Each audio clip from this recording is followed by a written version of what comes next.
Dharmendra Raj, music director Dharmendra Raj. Recording by Sarvam Studio, Bodh।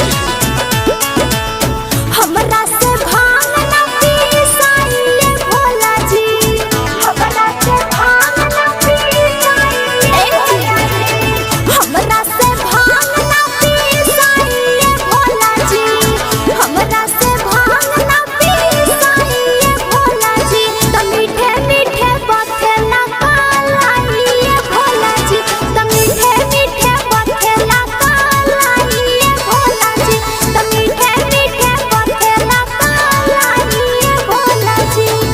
बतिया हमार तनी मनाए गौरा, बतिया हमार तनी मनाए गौरा, बतिया हमार तनी मनाए गौरा, बतिया हमार तनी मनाए गौरा।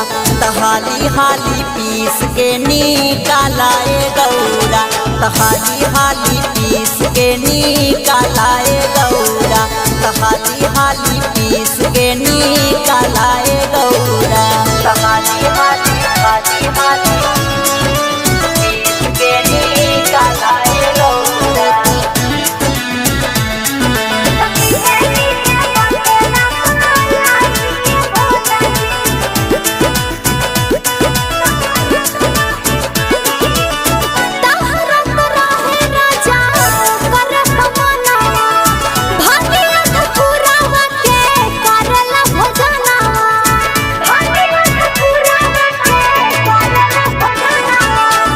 माना हमर बात गौरा करना न खरावा, घर सावन करे से बने मोर जात